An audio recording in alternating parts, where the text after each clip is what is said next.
Olá, queridos, graça e paz do Senhor Jesus, seja sobre a sua vida, sobre a sua casa. Hoje nós vamos começar nosso vídeo um pouco diferente. Tem uma galera aqui em casa que está com muita saudade de todo mundo e eles querem participar do começo desse vídeo hoje, tá bom? Então eu vou chamar meus filhos, minha esposa a participar desse momento. Chega aí, galera. Dá oi aí. Oi! Bom, gente, nós estamos na terceira semana de quarentena já.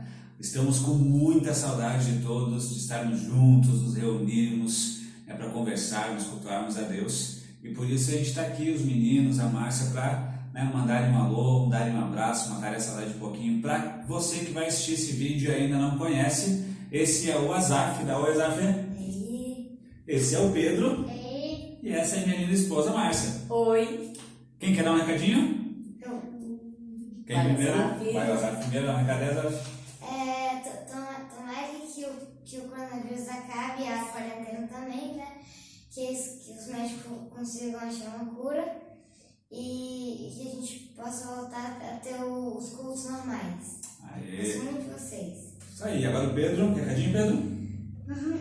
Oi, faz que o coronavírus possa acabar pra gente sair e continuar o culto, né? Tomara que tenha mais pessoas, né, pra ir na igreja. E você que não conhece a gente, vem pra igreja quando acabar o corona. Aê, muito bom. Mais um recadinho? Um abração para vocês, nós estamos com muita saudade, estamos com vontade de estar juntos novamente, mas a gente sabe que é um tempo necessário, né? E com certeza Deus está trabalhando em nossos corações, nas nossas vidas, e nós temos liberdade nas nossas casas para nós buscarmos ao Senhor, né? Mesmo assim, cada um na sua casa, Deus, eu tenho certeza, está nos abençoando. Então, receba o nosso abraço, o nosso carinho, as nossas orações. Um beijo, fiquem com Deus. Tchau, galera, pessoal. Tchau! Vamos lá, agora pode falar, todo mundo quietinho, papai fazer a pregação. Bom, gente, esse foi o recado da nossa família para vocês. O recado do Pedro, né? Você que não conhece, que não vai, está convidado para vir nos cultos depois que acabar a quarentena e nós estivermos liberados para cultuarmos o Senhor.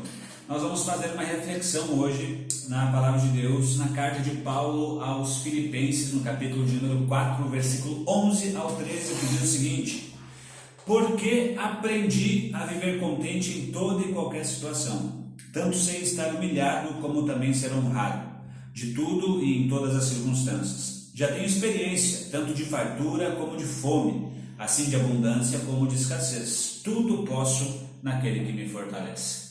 Bom, queridos, Paulo, ele escreve essa carta à igreja que fica em Filipos, no momento em que ele está preso em Roma, e ele escreve essa carta aos irmãos, aos filipenses, consequentemente a todo cristão que essa carta chega em suas mãos. E essa igreja ela foi plantada por Paulo junto com seus companheiros na sua segunda viagem missionária, que está relatado em Atos dos Apóstolos, no capítulo 16, do versículo 11 ao 40. Paulo, quando ele escreve essa carta aos filipenses, ele tem por intenção agradecer aos irmãos pela oferta que eles tinham mandado para Paulo nesse momento e, consequentemente, fortalecer a fé deles, mostrando que a verdadeira alegria não vem das circunstâncias, das pessoas, das coisas, mas sim vem da pessoa de Jesus Cristo, de um relacionamento com a pessoa de Jesus Cristo. E é por isso que nós vamos começar a fazer uma reflexão nessa fala de Pedro sobre a seguinte fala dele, que ele vive contente. Nós vamos meditar nesse dia dentro de um tema no qual nós chamamos de pandemia de infelicidade, e nós vamos entender por que desse tema. Quando Paulo fala de viver contente, ele nos traz essa impressão de que a vida dele é uma vida satisfeita, contente, feliz, alegre. Nós vivemos em um tempo onde o homem contemporâneo, ao longo dos nossos dias, ele vive em um grande dilema. E qual que é esse dilema? Que ele vive de uma busca incessante pela alegria, pela realização, pela satisfação. E ao mesmo tempo ele vive com um sentimento constante de insatisfação diante das muitas tentativas frustrantes de preencher o vazio do seu coração.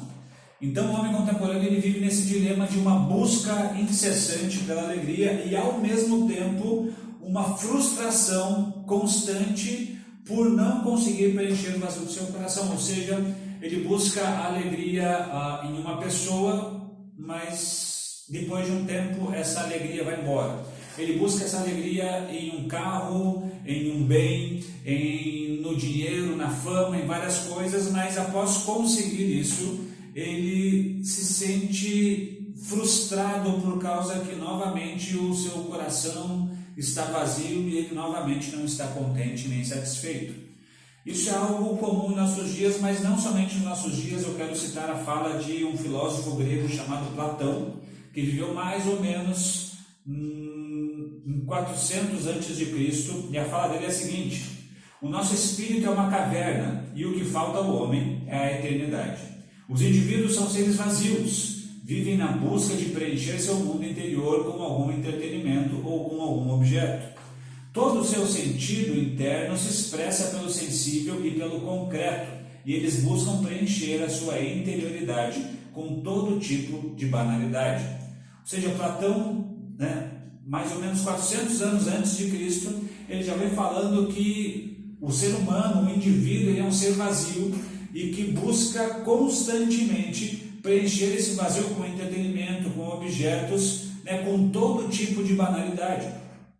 Então, isso já era normal naqueles dias e continua a ser normal em nossos dias. Por isso que o ser humano, o homem contemporâneo, ele vive nesse dilema de busca pelo prazer e ao mesmo tempo frustrado por não conseguir preencher esse vazio que continua dentro dele. O que é felicidade para o ser humano? O ser humano ele define felicidade em duas verdades. Uma delas, que felicidade é a ausência de sofrimento, ou seja, eu sou feliz quando não tenho que me faz chorar. Se a minha vida eu não estou doente, não perdi ninguém que eu amo, o meu emprego está bom, as coisas estão acontecendo, ou seja, não existe nada no meu contexto que me faça chorar. Automaticamente isso é uma ausência de sofrimento e isso é felicidade. Outra verdade é que felicidade é a satisfação de prazeres, ou seja, eu sou feliz quando eu tenho o que me produz êxtase. Para muitos, felicidade não é apenas contentamento. Para muitos, felicidade é uma experiência além disso. Quase que sair do seu corpo uma experiência sobrenatural, e isso é felicidade, uma satisfação de prazeres. Então, felicidade para o ser humano é ausência de sofrimento e ao mesmo tempo satisfação de prazeres. Nós vivemos dias onde nunca se ouviu falar tanto a respeito de felicidade. Nós lemos livros a respeito de felicidade, vemos matérias em jornais, revistas a respeito de felicidade. Nós vemos palestrantes e pessoas dando caminhos de como ser feliz, tantas coisas, enumerando coisas para você conseguir alcançar a felicidade. Nós inclusive vivemos um tempo onde existem nas universidades cursos de felicidade. Mas, ao mesmo tempo, essa busca desenfreada, esse tanto de se falar a respeito de uma busca por felicidade, no fundo vem nos mostrar que nós vivemos uma geração de pessoas infelizes. E por isso o tema dessa mensagem é pandemia de infelicidade. Um tempo atrás eu ouvi uma declaração de uma escritora chamada Ludmila Clio, que ela descreve a nossa geração, a geração dos nossos dias, da seguinte maneira: a incrível geração de fotos sorridentes e travesseiros encharcados. Ela define nossa geração como aquela geração de fotos sorridentes, ou seja, você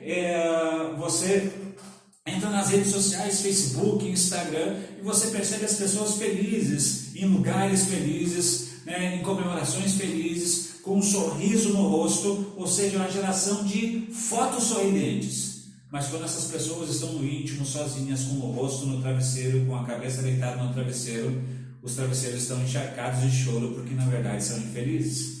Essa é a declaração, a afirmação dessa escritora chamada Ludmila Clio, uma geração de fotos sorridentes, a incrível geração de fotos sorridentes e travesseiros encharcados. Nós vivemos, como falamos antes, um tempo de uma busca desesperada pelo prazer.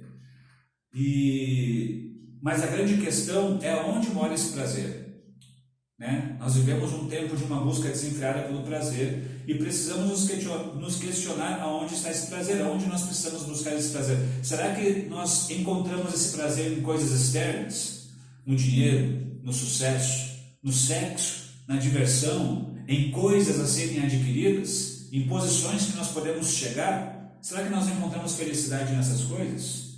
Acho que não, porque a Bíblia nos mostra um exemplo de um homem chamado Salomão, rei Salomão, que teve tudo isso que hoje as pessoas buscam com a intenção de serem felizes: fama, glória, sucesso, sabedoria, posição social, sexo, tudo isso Salomão teve. Mas a Bíblia diz que ele chega no final de sua vida e declara no livro de Eclesiastes: vaidade de vaidade, tudo é vaidade. Após ter tudo isso e chegar no final de sua vida e olhar para trás, ele percebe que tudo isso que as pessoas hoje acham que é sinônimo de felicidade, prazer e contentamento, na verdade é vaidade. John Piper, ele nos fala o seguinte: o problema não é a busca do prazer, ou seja, o problema, a grande dificuldade, o problema em si não é eu e você, o ser humano em si, buscar a felicidade. Esse não é o problema. Isso não é errado, não há pecado nisso, não há problema nenhum nisso. Ele fala que o problema não é a busca do prazer, mas sim o contentamento com um prazer terreno, carnal e passageiro. O problema não é essa busca que nós temos dentro de nós, né, esse desejo que nos impulsiona a buscarmos a felicidade. Esse não é o problema. O problema é que nós nos contentamos com pouco. Nós nos contentamos com o que é terreno, com o que é carnal, raso e passageiro. Nós achamos que essas coisas que passam muito facilmente é onde que nós encontramos felicidade. E esse é o problema, não a busca em si. A busca pela felicidade, ela não é o problema, ela é na verdade legítima, porque o verdadeiro prazer está em Deus, né? O fim principal do homem é glorificar a Deus e gozá-lo para sempre.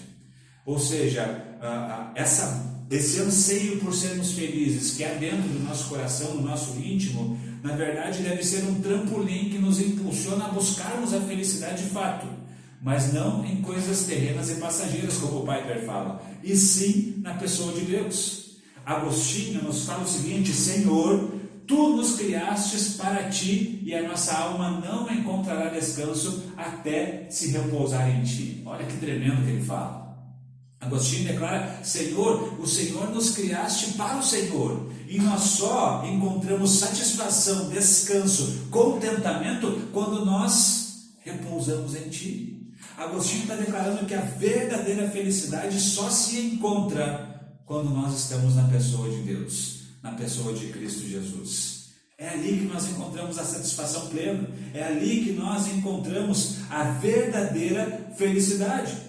Nós precisamos entender, como o Piper fala, o problema é que nós buscamos o sentimento de felicidade, mas a felicidade, ela não se busca em si. Nós precisamos buscar algo no qual a consequência dessa busca é felicidade.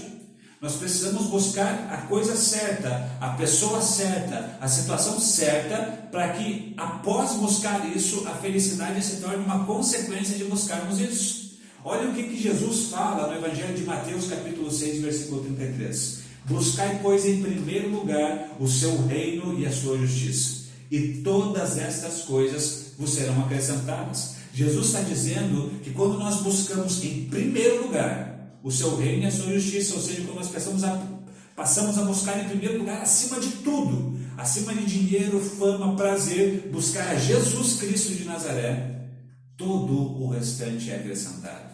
E todo o restante inclui satisfação, vida plena, felicidade, contentamento. Nós só alcançamos quando buscamos a coisa certa, que é a pessoa de Jesus. As bem-aventuranças que Jesus nos ensina dentro do Sermão do Monte também nos falam isso. Ele fala: bem-aventurados os humildes de espírito, bem-aventurados os que choram, os mansos, isso, aquilo ou aquele outro. Ele vem falando do caráter do cristão, do caráter de uma pessoa de Deus, e ele diz que essa pessoa é bem-aventurada. E o sentido da palavra bem-aventurado, às vezes nós traduzimos como felizes, mas bem-aventurado traz um sentido muito mais do que feliz. Ele traz um sentido de feliz, satisfeito, completo, abundante, transbordante, ou seja, completamente cheio, não somente cheio, mas que ele transborda daquele sentimento de felicidade, não de sentimento, mas de uma coisa que está além de sentimento. Ou seja, querido, ser feliz, ser contente, satisfeito é consequência de você se relacionar com a pessoa de Jesus Cristo. É consequência de, como o próprio Jesus diz, buscar em primeiro lugar o reino e a justiça, e o resto é acrescentado.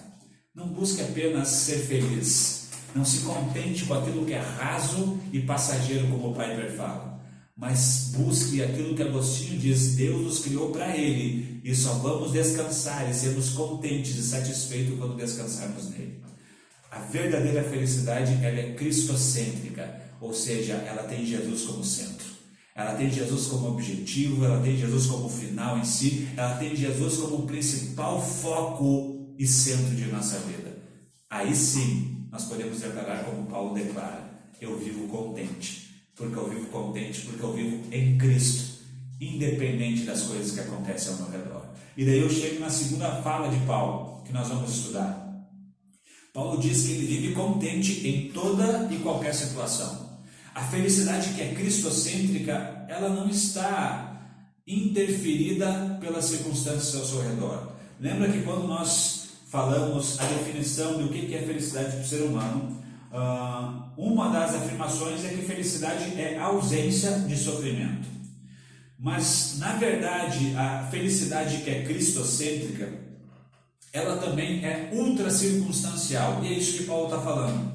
É uma felicidade que está além da circunstância, ela está fora da circunstância, ela não é interferida por coisas que estão fora da pessoa de Cristo.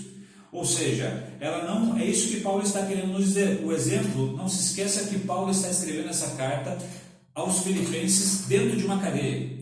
Paulo está preso, e não preso por causa que ele cometeu algum delito, porque ele fez algo que é errado, mas ele está preso por amar a Jesus Cristo e pregar o Evangelho do Reino de Deus. É por isso que ele está preso. Então ele está preso por alguma coisa que seria injusta, ele está preso por amar a Deus acima de todas as coisas. De repente, alguns de nós, numa situação dessa, nós estaríamos frustrados, infelizes, porque estamos presos porque amamos o Senhor, e de repente até murmuraríamos ou iríamos reclamar com Deus por causa disso. Mas Paulo não. Paulo, ele está contente, mesmo estando preso, por causa que a felicidade dele é cristocêntrica e não a interferência das circunstâncias externas no que ele sente em Cristo. É isso que Paulo está falando, é isso que ele está dizendo. No contexto mais perto do que nós estamos falando, dos versículos que nós lemos, Paulo escreve e está agradecendo a eles: irmãos, obrigado pela oferta que vocês me mandam, mas eu não estou feliz por causa da oferta em si, porque eu aprendi a estar contente independente se eu tenho dinheiro ou não tenho. Eu estou contente, eu estou satisfeito, tanto sendo honrado quanto sendo humilhado. Eu estou satisfeito mesmo na miséria quanto na abundância. Ou seja, Paulo está definindo para mim e para você, nessa fala dele, que as circunstâncias, elas não afetam o seu contentamento em Cristo. E nós precisamos viver desse jeito. As circunstâncias ao nosso redor não podem afetar o contentamento da nossa vida na pessoa de Cristo Jesus. Paulo, ele nessa carta, ele está preso, como eu falei, mas lá no começo da carta aos Filipenses, no capítulo 1, em alguns versículos, ele diz: irmãos, eu estou preso, mas eu não estou triste com isso, porque a minha prisão tem aberto portas para que o Evangelho seja pregado, e nisso eu exulto, eu regozijo, porque Cristo está sendo anunciado mesmo em minhas cadeias. Isso quer dizer o quanto o contentamento dele é cristocêntrico, e por ser cristocêntrico se torna outra circunstancial. As circunstâncias não afetam. Nós não podemos basear nosso contentamento nas coisas. Nós precisamos fundamentar o nosso contentamento em Cristo, porque as circunstâncias, elas mudam. Hoje a nossa vida pode estar bem, amanhã pode não estar. Nós estamos hoje no meio de uma epidemia, como falamos no começo junto com a minha família, nós estamos há 3 semanas de quarentena. As notícias podem ser ruins, as previsões de repente não são boas. De repente nem sabemos de fato o que está acontecendo ou o que vai acontecer. Mas as circunstâncias, os acontecimentos ao nosso redor não podem definir o quão contente eu sou. O que tem que definir isso é Cristo. Se eu basear a minha felicidade, o meu contentamento nas circunstâncias, vão passar. Se eu basear nas pessoas, as pessoas vão falhar comigo, elas vão me entristecer, elas vão embora, elas vão desaparecer, elas vão falhar, não posso. Se eu basear nas minhas emoções, a Bíblia diz que o meu coração, o coração do homem, ele é desesperadamente corrupto e enganoso. Se eu basear a minha alegria, o meu contentamento no que o meu coração diz, eu não vou ser feliz em toda e qualquer situação. Se eu basear a minha alegria no dinheiro, o dinheiro acaba. Eu posso ter uma poupança cheia de dinheiro hoje, mas ele pode acabar amanhã. Pode acontecer uma doença na minha família e eu tenho que gastar todo o meu dinheiro com essa doença. O dinheiro acaba, e se a minha felicidade estiver baseada nele e fundamentada nele, eu não vou ser feliz independente do que aconteça. Se eu estiver baseado nos meus bens, os bens acabam, a saúde vai embora, as pessoas vão embora, as circunstâncias mudam. Eu não posso fundamentar o meu contentamento, a minha felicidade, a minha satisfação no que é passageiro. Eu preciso fundamentar naquilo que não passa. E a Bíblia deixa muito claro que o que não passa é Deus, a sua palavra e as suas promessas. O resto tudo vai embora. O resto tudo é passageiro. Isso não quer dizer, meu amado, que eu e você, nós não vamos passar por momentos tristes. Eu não estou te dizendo que Paulo não se entristecia, que eu não me entristeço e que você não vai se entristecer. Nós passamos por situações que nos entristecemos, que ficamos preocupados, que ficamos sem saber o que fazer, mas quando a minha alegria e o meu contentamento está baseado em algo que é superior a isso e que não muda, essas situações que são passageiras, que eu sei, elas não afetam o contentamento que está baseado naquilo que não passa. Olha o que o próprio Paulo escreve aos Coríntios em sua primeira carta, no capítulo de número 15, versículo 19. Se a nossa esperança em Cristo se limita apenas a essa vida, somos os mais infelizes de todo o mundo.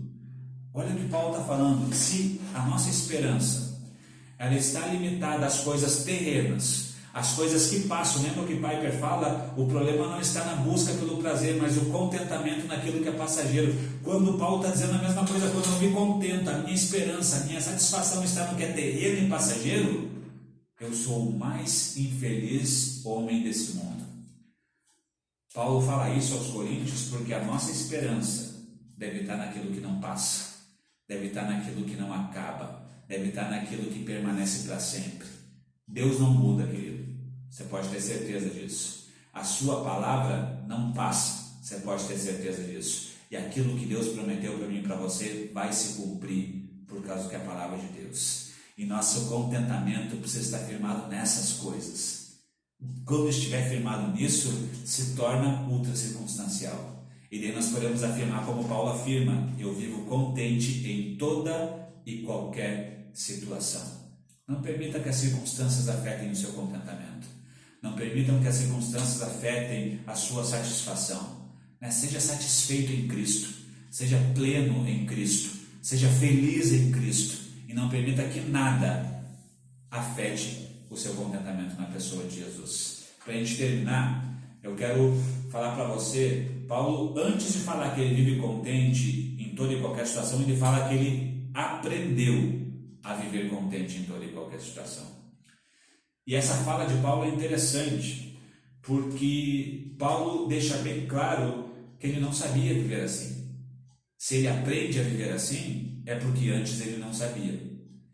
E isso é interessante, porque se Paulo aprendeu, eu e você podemos aprender. Porque ele não sabia, da mesma maneira que ele não sabia, nós não sabíamos ou de repente não sabemos. Mas essa fala nos dá certeza de que eu e você temos condições em Cristo de também aprendermos a sermos contentes em toda e qualquer situação. É interessante essa expressão de Paulo que ele aprendeu, porque às vezes nós achamos que as coisas em relação a Deus, as coisas espirituais, elas acontecem num passe de mágica, que elas acontecem da noite para o dia, com uma oração forte, mas não, Paulo diz que ele aprendeu, e ele aprendeu no decorrer de sua vida a viver contente em Cristo. É claro que tudo isso passa por um ponto de extrema importância, que é a conversão, onde Cristo vem até nós, e Cristo foi até Paulo e converteu o coração dele, e converte nosso coração, e nós nascemos de novo, porque passamos a crer naquilo que Cristo Jesus fez por nós na cruz do Calvário, e essa é a decisão mais importante de nossa vida, é o acontecimento mais importante de nossa vida. Passa por esse momento que é único, mas depois nós precisamos aprender em Cristo a sermos contentes em toda e qualquer situação, a termos uma vida cristocêntrica, ultra circunstancial, e nós só conseguimos isso quando nós aprendemos. Mas para aprender nós precisamos entender que precisamos ser ensinados por alguém, e isso acontece no Salmo de número 90, quando o salmista ele vem escrevendo e ele começa falando que Deus é o refúgio deles, do povo, e ele passa a fazer uma relação entre a grandeza de Deus, a magnitude de Deus e a pequenez do ser humano, de como a vida do ser humano é frágil. Ele chega à conclusão de que a vida do ser humano é breve, é como se fosse um sopro, um piscar de olhos. E diante dessa conclusão, no versículo 12 do Salmo 90, ele diz o seguinte: ensina-nos a contar os nossos dias para que alcancemos o coração sábio. O salmista, ele compreende que ele não sabe viver essa vida que é breve, que ele não consegue viver essa vida que é tão breve, ele precisa que alguém o ensine. Da mesma maneira que nós precisamos reconhecer para Deus que nós não sabemos viver, não sabemos ser contentes em toda e qualquer situação, nós precisamos aprender a vivermos dessa maneira. Só que esse aprendizado, querido, ele não é um aprendizado técnico, como as coisas que nós aprendemos na escola, faculdade, no decorrer de nossa vida. Não é um aprendizado apenas de uma forma técnica ou de uma forma intelectual. Passa por essas coisas? Com certeza passa, mas é muito mais profundo do que isso, por causa que é um aprendizado espiritual que vai além da razão humana. Nós sermos contentes, termos uma vida contente além das circunstâncias, vai além da explicação humana, vai além do que nós podemos explicar por nosso próprio entendimento. Então, vai além de uma coisa técnica e intelectual. Por isso depende de um relacionamento com aquele que pode nos ensinar verdadeiramente, como o salmista diz, que é a pessoa de Deus. Nós aprendemos a viver contentes, independente das circunstâncias, quando nós nos relacionamos com a pessoa de Jesus Cristo. Tem um texto no Evangelho de Lucas, capítulo 6, no versículo 46 ao 49, um texto muito conhecido, que tem por título em algumas Bíblias os dois fundamentos, que nos mostra uma relação do ser humano, do discípulo com a pessoa de Jesus Cristo. E é assim que nós aprendemos aquilo que Cristo tem para nós, e uma delas é viver contente independente das circunstâncias. No versículo 46, fala rapidamente qual que é a parábola. Jesus está contando uma parábola e ele faz uma comparação de dois homens. Um homem que ele ele edifica, ele é prudente, edifica a sua casa sobre a rocha, e vem a tempestade, sopram os ventos, as águas batem contra essa casa e ela permanece de pé, porque ela está construída sobre a rocha. Ele é prudente. E um outro homem insensato que constrói a sua casa sobre a areia, e a mesma tempestade, o mesmo vento que sopra sobre a casa que está sobre a rocha, sopra sobre aquela que está sobre a areia, só que ela vem a virar grande ruína.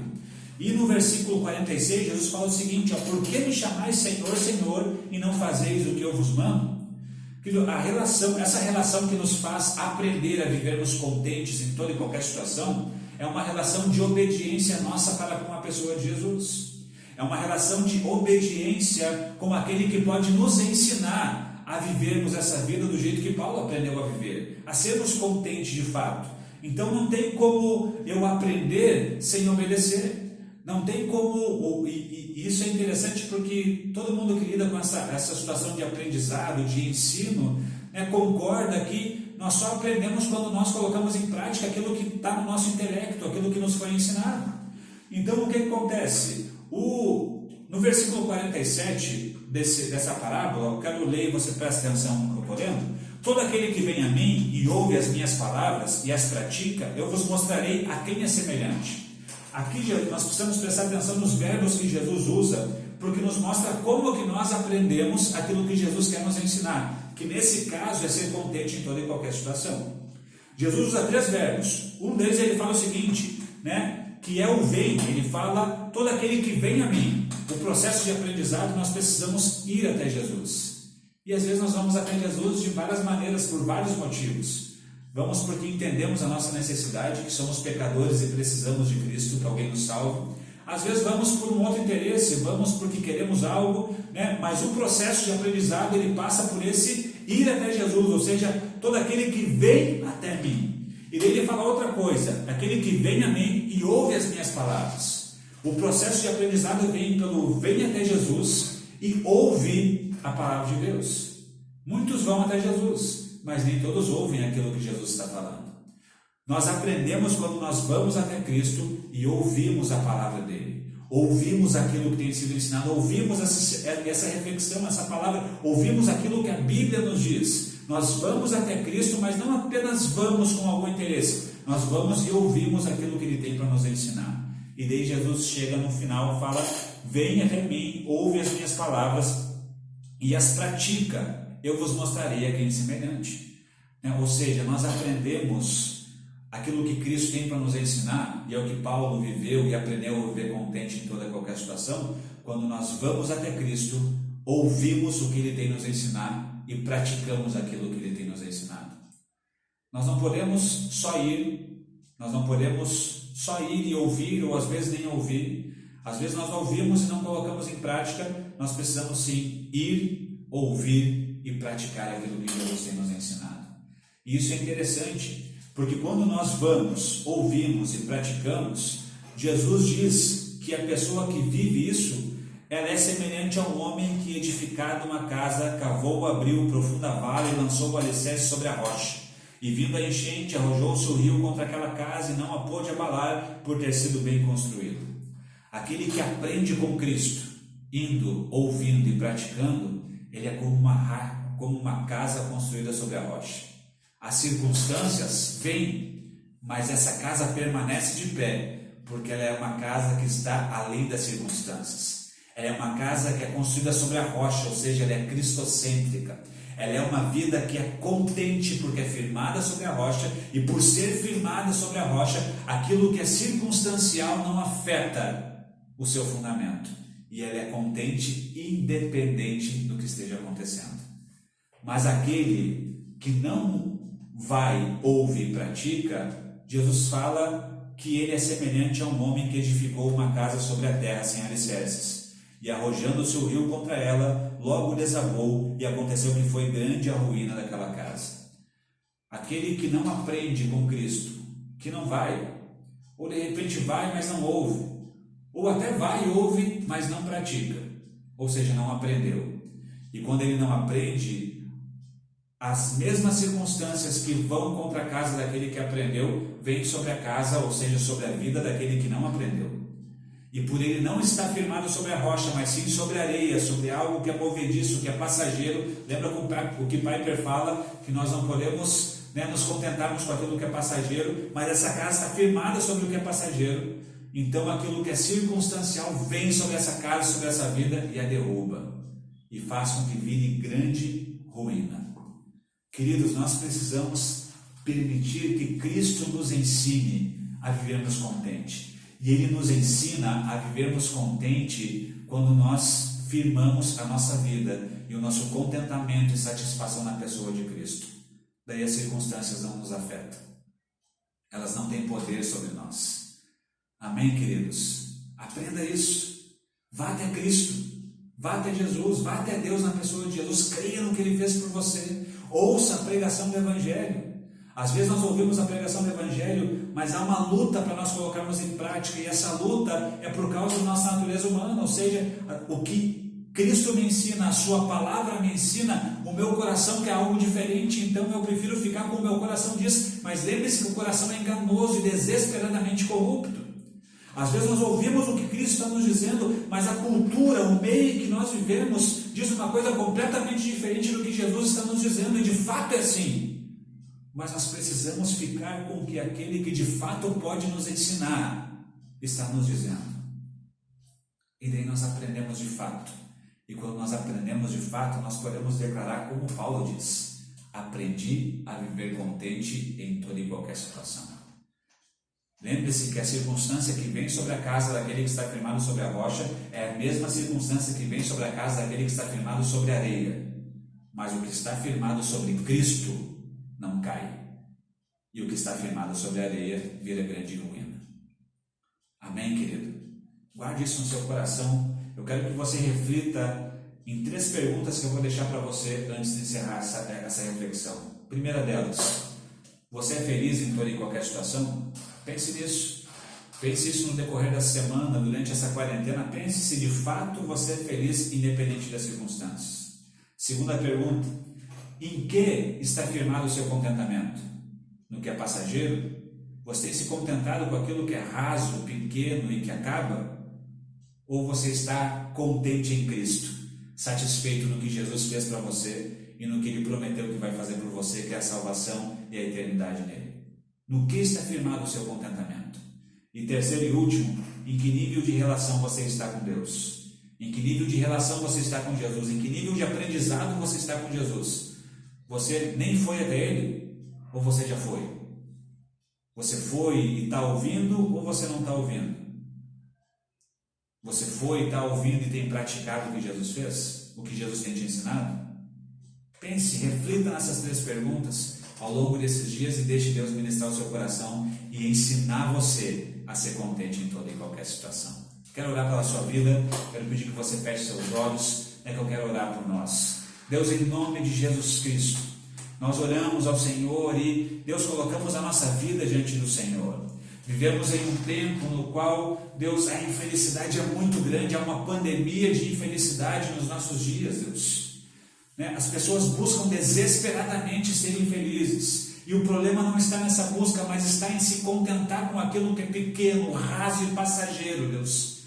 Pai, como Agostinho diz e a sua palavra nos mostra, o Senhor nos criou para o Senhor e nós só vamos descansar quando repousarmos em Ti. Pai, nos ensine, Deus, a entendermos que nós só seremos satisfeitos, completos, felizes, plenos, quando nós repousarmos em Ti e tivermos uma vida cristocêntrica. E quando formos cristocêntricos, a nossa vida será ultra circunstancial, nada ao nosso redor nos afeta, porque estamos firmados em Ti, e a nossa esperança não se limita a essa terra, mas está firmada naquilo que é eterno e que não é passageiro. Deus, eu quero, Pai, abençoar cada pessoa que me ouve, a casa de cada pessoa que está me ouvindo. De repente tem pessoas infelizes, Pai, sem esperança, perdidas, Pai. Deus, Pai, que perderam o ânimo de caminhar contigo e de continuar a aprender com o Senhor. Deus, restaura essa vida, traz alegria de volta, traz esperança de volta, traz fé de volta. Deus, coloca, Pai, no coração dessa pessoa esse desejo, essa busca pelo prazer, mas que ela possa buscar no lugar correto, que é na pessoa do Senhor Jesus Cristo. Deus, eu abençoo essa pessoa. Deus, oramos mais uma vez para que o Senhor nos guarde, que o Senhor nos proteja, que o Senhor, Pai, anime o nosso coração e que possamos continuar a caminhar firmes naquilo que o Senhor tem proposto para nós em Sua palavra. Eu abençoo cada pessoa, no nome de Jesus. Amém e amém. Amém, querido? Que Deus te abençoe, que você tenha uma ótima semana. Reflita nas perguntas, e deixe que Jesus ensine você a ser contente em toda e qualquer situação. Que Deus te abençoe, um grande abraço, em nome de Jesus.